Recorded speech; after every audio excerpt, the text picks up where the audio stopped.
Hey, salut la gang, c'est JP pour l'école du jeu et bienvenue dans ce 16e épisode de la série Il ne doit en rester qu'un. Aujourd'hui, seulement 3 jeux et mon choix a été évident. Évident pour moi, mais le sera-t-il pour vous? Sans plus attendre, allons voir les concurrents d'aujourd'hui. L'école du jeu, en partenariat avec la boutique L'Imaginaire. Au-delà de vos attentes.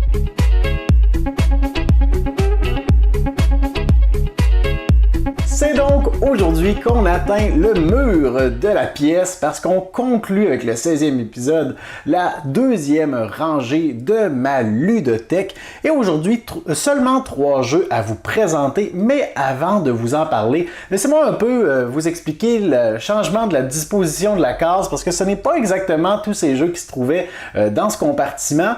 En fait, vous vous souvenez des consignes ou des critères pour que je puisse analyser les jeux dans un compartiment. Je dois donc y avoir joué. On doit donc exclure Living Earth qui se trouvait, c'était la mystérieuse boîte brune qui se trouvait dans le compartiment. Et on doit également évincer Pandemic Legacy saison 2 parce que je ne l'ai pas encore terminé, mais de toute façon, tout ce qui est de jeux Legacy, on peut également moins les considérer puisque, à moins qu'ils soient rejouables, c'est pourquoi j'avais parlé de Aeon's End Legacy par le passé, entre autres, mais c'est pourquoi également on peut retirer la boîte de Legacy, Pandemic Legacy saison 1 parce que le jeu n'est pas vraiment rejouable. Et donc aujourd'hui, on se concentre sur les 3 jeux qui se trouvent ici.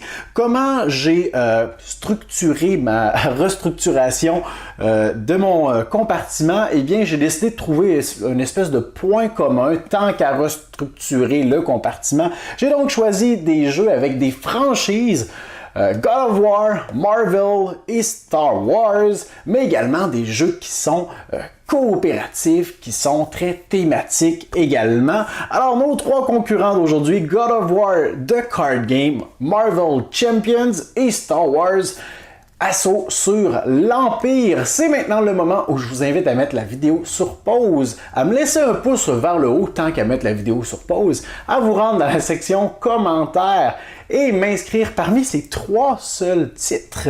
Parmi ceux-ci, lequel est-ce que vous désirez conserver dans votre collection finale si ça implique de vous débarrasser à jamais des 2 autres jeux, de les vendre, de les donner ou même peut-être de les jeter.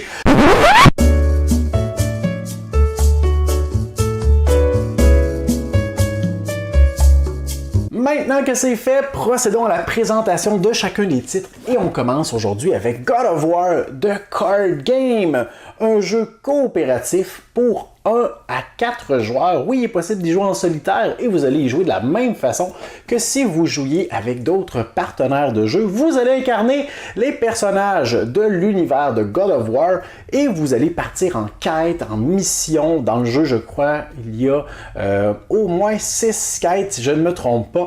Et chacune de ces quêtes est en fait un puzzle, un casse-tête composé de plusieurs cartes sur lesquelles on voit afficher des ennemis, des épreuves, des interactions qui sont possibles également et les joueurs ou le joueur vont devoir essayer de deviner, de déterminer, de comprendre quelles sont ou quelles seraient les étapes les plus pertinentes et cohérentes à effectuer, dans quel ordre les faire, qui devrait s'en occuper parmi les différents personnages qui ont également des pouvoirs asymétriques. On a des cartes à gérer également pour régler tout ce qui est de combat, mais également générer des points d'aptitude. À la fin de chacune des missions, on va avoir une petite phase de deck building où on pourra ajouter une carte d'amélioration à notre paquet pour la prochaine mission. Alors, le jeu est tout de même assez rapide également et très original mécaniquement. On continue avec, tiens, je crois qu'aujourd'hui, je vais les mettre temporairement de côté, avec Marvel Champions, un autre jeu coopératif, encore une fois pour 1 à 4 joueurs, où vous allez incarner cette fois-ci les héros de Marvel et vous devrez affronter les vilains de ceux-ci. Alors il existe toutes sortes de petites extensions, des packs qui vous rajoutent des vilains ou des héros également. Ici j'ai la boîte de base et donc selon le héros que vous allez incarner, vous avez la possibilité ou non en début de partie de faire de la construction de deck, c'est-à-dire de sélectionner à l'avance les cartes que vous allez jumeler à votre paquet de cartes personnages. Chacun de ces personnages a quelques cartes qui sont uniques à lui et des cartes de spécialité que vous pouvez ajouter ou vous pouvez y aller tout simplement avec les cartes qui vous sont suggérées. Et selon les vilains que vous allez affronter, vous allez avoir toutes sortes de cartes d'effets ajoutées dans le paquet de votre adversaire. Vous aurez donc, oui, certainement beaucoup d'ennemis à gérer pour générer en fait des attaques spéciales, des coups de poing, coups de pied, coups de laser, n'importe quoi pour vous débarrasser de ces ennemis le plus rapidement possible. Mais il y aura également des stratégies ou des tactiques que votre adversaire va essayer de mettre en place pour vous faire perdre du temps, augmenter la panique et vous faire perdre la partie. Alors vous aurez beaucoup de choses à gérer dans Marvel Champions. Et on continue avec la dernière boîte d'aujourd'hui, mais non la moindre, la plus grosse.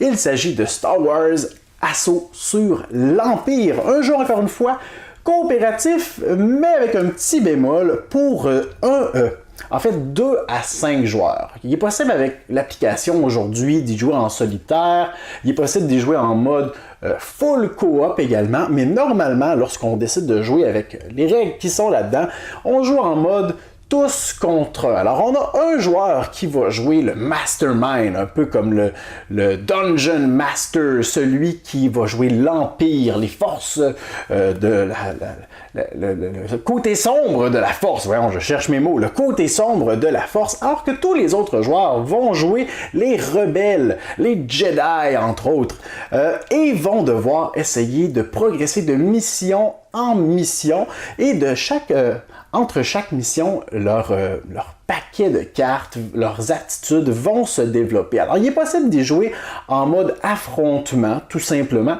mais ce qui est intéressant, selon moi, c'est le mode campagne, où l'impact de chacune des missions va avoir des répercussions sur les suivantes également.